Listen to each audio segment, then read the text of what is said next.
एक बार काकभूषुंडी जी अयोध्या में थे, राम जी खेल रहे थे। काकभूषुंडी जी दूर बैठ के देख रहे थे। भगवान पुआ खा रहे थे। पुआ, पुआ समझते हैं? मालपुआ, हाँ, उसको पूप कहते हैं। पुआ खा रहे थे। काकभूषुंडी जी के मन में आया, काश हमको भी थोड़ा झूठन प्रसादी मिल जाता ठाकुर जी का। भगवान तो अंतर्यामी हो, पुआ खाए और काकभूषुंडी जी को दिखाए, आओ आओ ले लो ले लो ले लो। काकभूषुंडी जी को लगा लॉटरी लग गई आज। कूदते कूदते गए और जैसे पुआ खाने गए, भगवान जोर से चिल्लाए, काकभूषुंडी जी फिर भाग के दूर खड़े हो गए। जब वो दूर चले जाते थे तो राम जी पुआ दिखाते थे, आ जाओ आ जाओ। अब पास आते थे तो राम जी चिल्ला देते, वो भाग जाते थे। ऐसा कई बार हुआ। काकभूषुंडी जी सोचने लगे, ये भगवान है का? नहीं नहीं, भगवान ऐसा नहीं करेंगे। भगवान के भक्त के साथ ऐसा विनोद करेंगे, ये भगवान नहीं हो सकते, ये भगवान नहीं है। भ्रम हुआ मन में। और राम जी वहीं बैठे बैठे उनको पकड़ने के लिए हाथ अपना बढ़ाए। अब लीला शुरू हुई भगवान की। काकभूषुंडी जी उड़ना शुरू किए, अब भगवान का हाथ उनको दौड़ाना शुरू किया। 3 लोक 14 भुवन काकभूषुंडी जी दौड़ गए। राम जी का हाथ वहां बैठे बैठे पीछे जाता रहा। 2 अंगुल का अंतर रहता था, यहां काकभूषुंडी जी, यहां भगवान का हाथ। जब काकभूषुंडी जी पीछे मुड़कर देखे भगवान के हाथ को, तो मति चकर आ गई। लौटकर अयोध्या आए। राम जी के पास भगवान ने अपना मुख खोला और काकभूषुंडी जी भगवान के मुख के भीतर चले गए। कहां चले गए? मुख में। मुख में गए तो देखे कि अनंत कोटि ब्रह्मांड, अनंत कोटि ब्रह्मांड भगवान के शरीर के अंदर है, पेट में। राकेश भी आए हैं क्या सिलवानी से? जय हो जय। आ जाओ जाओ, इधर इधर। आशीष कहाँ है हो?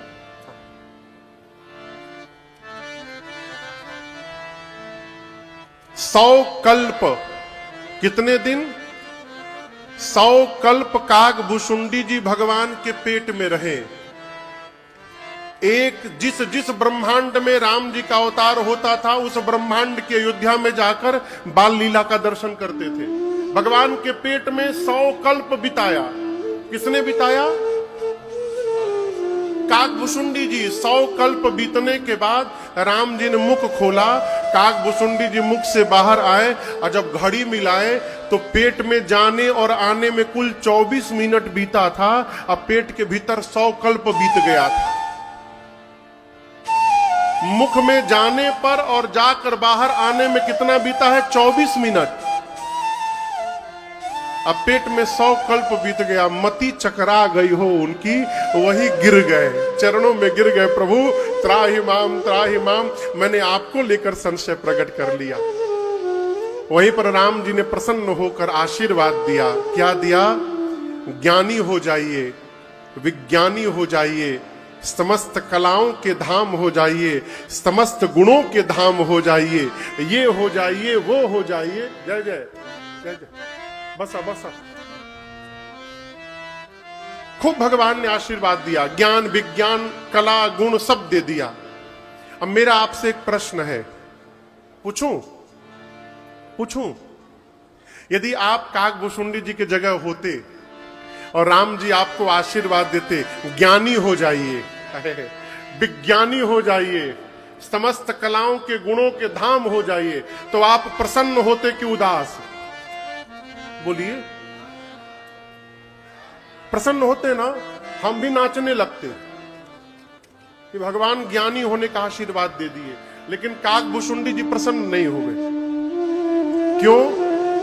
काकभूषुंडी जी मन में सोचने लगे कि प्रभु कह देना सकल सुख सही, परंतु भगति आपनी देना न कही। भगवान ने सब कुछ देने के लिए कह दिया, भक्ति तो दिया ही नहीं।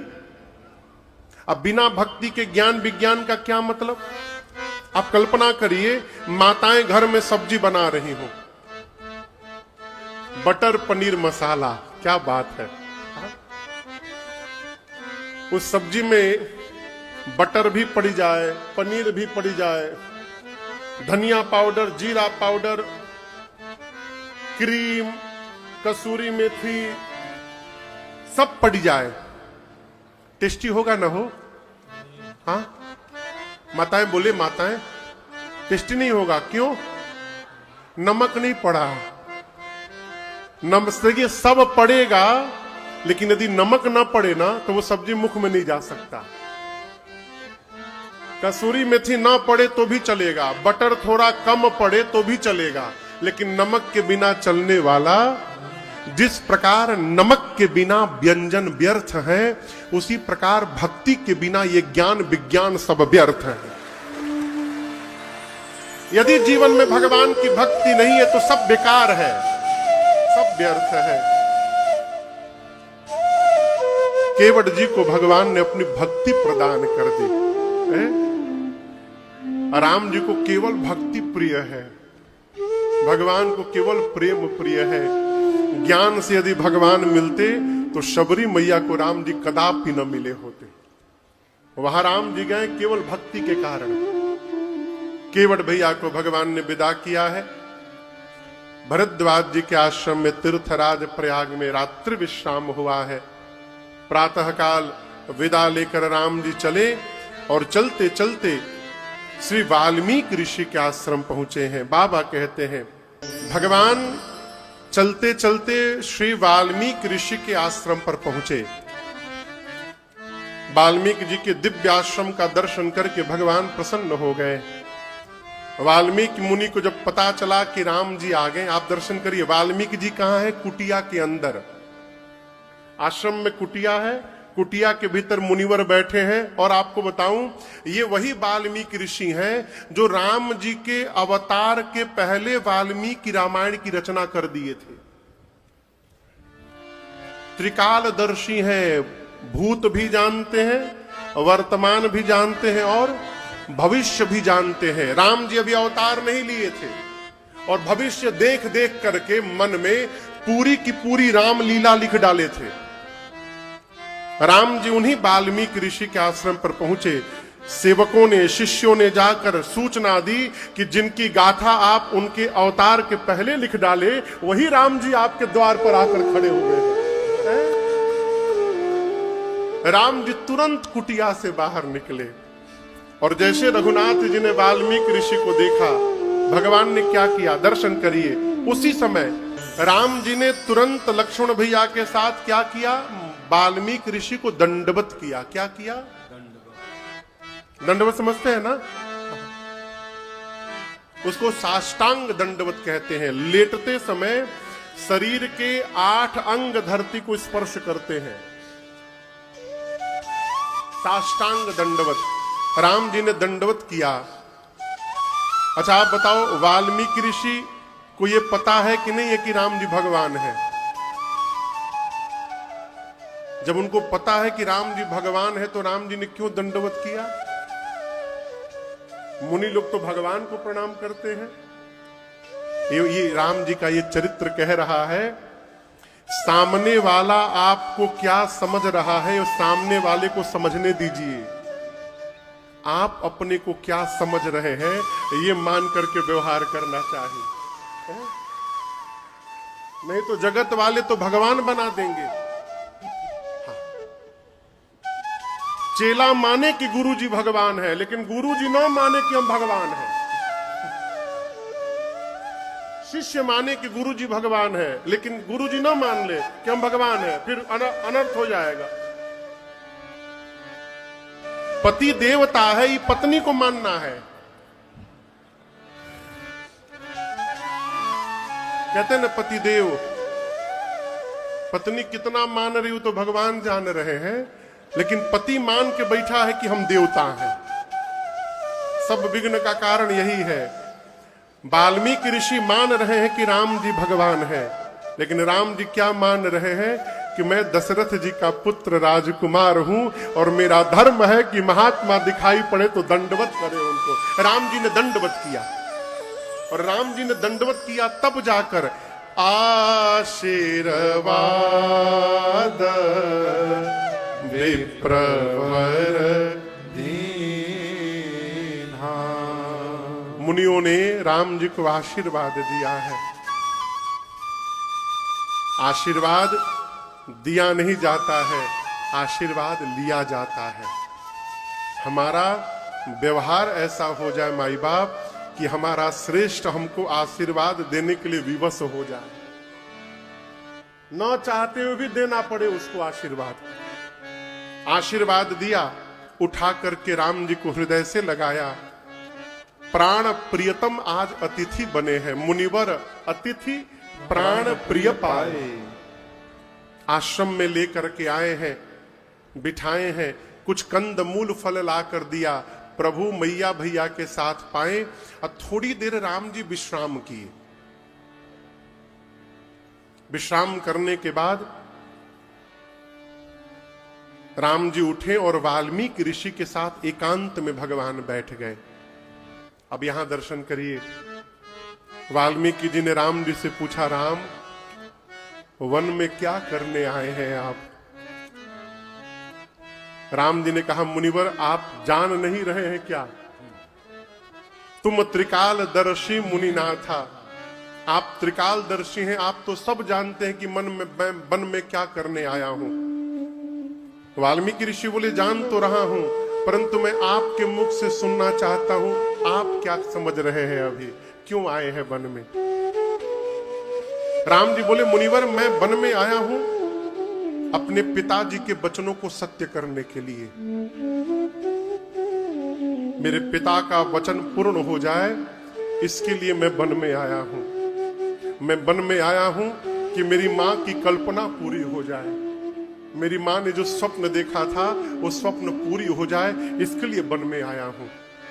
मैं वन में आया हूं कि मेरा छोटा भाई भरत भी राजा बन जाए, वो बड़ा हो जाए, इसलिए मैं वन में आया हूं। देखिए ना, मेरी मां कैकेयी ने सबका भला कर दिया। पिताजी का वचन पूरा हुआ, उनका सपना पूरा हुआ, उनका बेटा भरत राजा बन गया। अयोध्या की प्रजा को भरत जैसा साधु राजा मिल गया, सबका भला हो गया। वाल्मीकि मुनि बोले, सबका भला तो हो गया, लेकिन आपका? बन बन पैदल पैदल भटक रहे हैं, आपका कौन सा भला हुआ?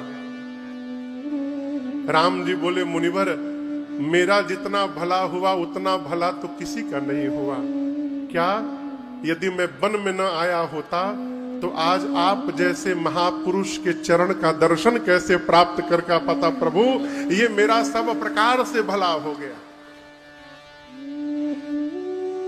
भगवान की लीला कहती है, मनुष्य को हर परिस्थिति में सकारात्मक सोचने का स्वभाव बनाना चाहिए। यदि जीवन में सकारात्मक विचार रखने का स्वभाव बन गया तो आप मेरे राम जी की तरह वन में भी रहिएगा तो आनंद में बने रहिएगा, कष्ट नहीं हो सकता। राम जी बोले, प्रभु मैं वन में आया हूं, 14 वर्ष वन में रहना है। अब मेरी प्रार्थना है आपसे, अब जहां राउर आयसु होए। राउर मतलब अब जहां राउर आयस हुई। राउर मतलब किसी को पता है? राउर मतलब आपका। राउर मतलब आपका। आयस मतलब आज्ञा। अब जहां आपकी आज्ञा होगी मुनिवर, वहां मैं कुछ दिन या 14 वर्ष वन में रहना है तो वहां कुटिया बनाकर मैं विश्राम करूंगा, वास करूंगा। मैं आपसे स्थान पूछ रहा हूं कि मैं कहां रहूं, लेकिन मेरी एक प्रार्थना है।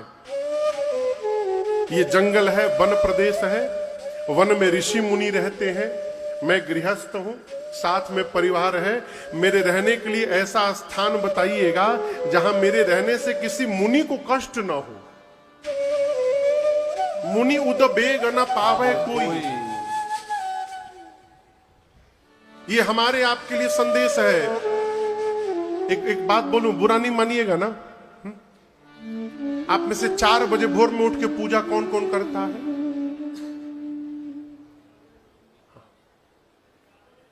4 बजे भोर में नहीं, कुछ करके 3-4 लोग हैं, आप नहीं करते, वही तो लोग तो कर ही रहे हैं। आप कैसे बोल दे कोई नहीं करता है? 4-5 लोग कर रहे हैं, अच्छी बात है। लेकिन मेरी प्रार्थना है, 4 बजे यदि पूजा कर रहे हैं ना, तो थोड़े साइलेंट मोड में करिए। 4 बजे उठ के घंटा ना पीटने लगिए। क्यों? हो सकता है पड़ोस में किसी की तबीयत खराब हो, बेचारा बड़ी मुश्किल से उसको 3 बजे नींद लगी हो, और आप 4 बजे घंटा पीटने लगे। अब आपका घंटा सुन करके वो कौन सा श्लोक वो सुनाएगा आपको, ये तो वही जान रहा है। गलत बोल रहे हैं। भगवान घंटी बजने से प्रसन्न नहीं होंगे, भगवान भाव की घंटी बजने से प्रसन्न होंगे। आप 4 बजे देखिए, कई घर परिवार में जो आदमी 4-5 बजे उठ के पूजा करता है ना, वो पूरे परिवार को पानी पी पी के गरी आता है। महाराज सब राक्षस है मेरे घर में, हम ही तो पूजा करते हैं 4 बजे उठ के, सब 10 बजे सो के उठते हैं। अच्छी बात है भाई, आप कर रहे हैं, लेकिन जो नहीं कर रहा है उसको क्यों गाली दे रहे हैं? ये स्वभाव ठीक नहीं है हमारे। इसको जानते हैं क्या कहते हैं? इसको कहते हैं सात्विक अभिमान। अभिमान 3 प्रकार का होता है, तामसिक, राजसिक और सात्विक। ये जो धर्म का अभिमान है ना, धर्माचरण का जो अभिमान है, ये हमको न समाप्त कर सकता है। इसलिए पूजा करिए, लेकिन ये अभिमान न पालिए कि हम ही कर रहे हैं, बाकी सब राक्षस हैं। इस भ्रम में न रहिएगा कि जो घंटी नहीं बजा रहा है और जो अगरबत्ती नहीं उतार रहा है, ये उसकी पूजा नहीं हो रही है। इस भ्रम में न रहिएगा। एक दोस्त गया अपने दोस्त के घर, जाकर देखा सुबह 7 बजे उसका मित्र भगवान की आरती उतार रहा था घंटी बजा करके। ये भी पीछे जाके खड़ा हो गया। जब आरती उरती हो गई तो उसने पूछा कि क्या कर रहे थे? मतलब दिखाई नहीं दिया, भगवान की आरती उतार रहा था। 7 बजे? रोज सुबह 7 बजे मेरी घंटी बजती है, डेली घड़ी देख करके आरती करता हूं, लेट नहीं होता। बहुत अच्छा, बहुत अच्छा। उसने पूछा तुम कितने बजे पूजा करते हो? बोला मैं भगवान को पूजा नहीं करता, मैं भगवान को प्रेम करता हूं, मैं पूजा नहीं करता। अब प्रेम करने वाला घड़ी नहीं देखता। 7 बज गया, अब आधा घंटा प्रेम कर लिया जाए, अगला प्रेम दिन में 11 बजे, शाम का प्रेम 5 बजे, रात्रि वाला प्रेम 9 बजे। प्रेम करने वाला ऐसे करता है क्या? भगत कौन? जिसके किसी व्यवहार से अगल बगल रहने वाले को कोई मानसिक कष्ट न हो, ये भक्ति है। मुनि उद बेग न पावे कोई। 4 घंटा पूजा करते हैं, जो आता उसको गरिया रहे हैं। ये कौन पूजा है? वो ये कौन पूजा है? राम जी बोले मुनिवर ऐसा स्थान बताइएगा जहां मेरे रहने से किसी मुनि को कष्ट न हो। वाल्मीकि ऋषि सुने, मुस्कुराए, बोले साधु साधु। राम जी क्या आपके बगल में रहने से किसी को कष्ट होगा? क्या मैं आपको जानता नहीं हूं कि आप कौन है? राम जी बोले आप जानते हैं? वाल्मीकि ऋषि बोले केवल आपको नहीं, मैं सीता जी और लक्ष्मण जी को भी जानता हूं। आप तीनों कौन हैं? राम जी बोले हम लोग कौन हैं? वाल्मीकि ऋषि अब भगवान के तात्विक स्वरूप का वर्णन शुरू किए। कहते हैं, वाल्मीकि जी कहते हैं, राम आप वेद की मर्यादा के रक्षक हैं, श्रुति सेतु पालक राम तुम, और राम राम तुम जगदीश। हे राम जी आप जगदीश हैं। क्या है? जगदीश। राम जी आप भगवान हैं, और आपके बगल में जो खड़ी हैं सीता जी, ये माया जान की आपकी माया शक्ति है। ये सीता जी ही आपकी रुख को देख करके इस पूरे सृष्टि को जन्म देती हैं, उसका पालन करती हैं, उसका विलय करती हैं, सीता जी ही करती हैं। और आपके जो भाई साहब हैं ना लक्ष्मण जी, ये सहस्त्र शीर्ष, ये शेष अवतार है, ये शेषावतार है लक्ष्मण जी। मैं आप तीनों को जानता हूं, आप तीनों मनुष्य का रूप धारण करके यहां लीला कर रहे हैं। आप दानवों का दमन करने के लिए यहां अवतार ली है प्रभु। मैं आप तीनों को ठीक से जान रहा हूं।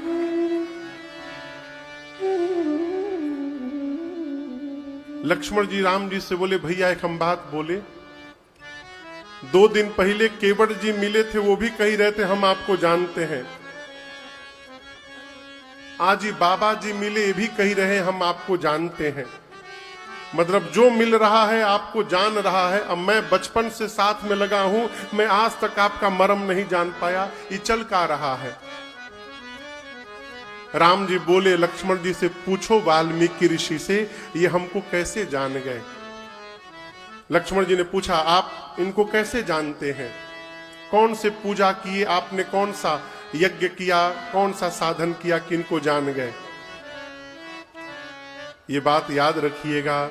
वाल्मीकि ऋषि ने कहा, किसी भी साधन से भगवान को जाना नहीं जा सकता है।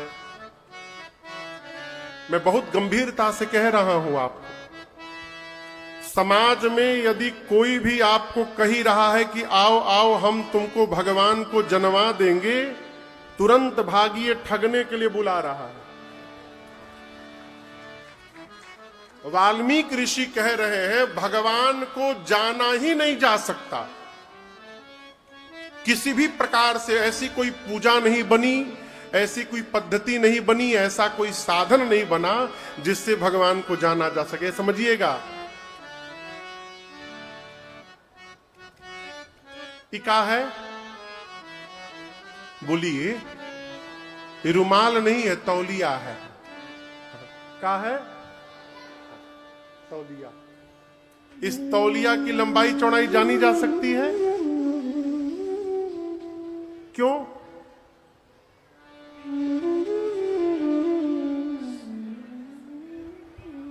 दिख रही है, जो दिखेगा उसको जान जाइएगा। आकाश को जान जाइएगा, आकाश भी तो दिख रहा है।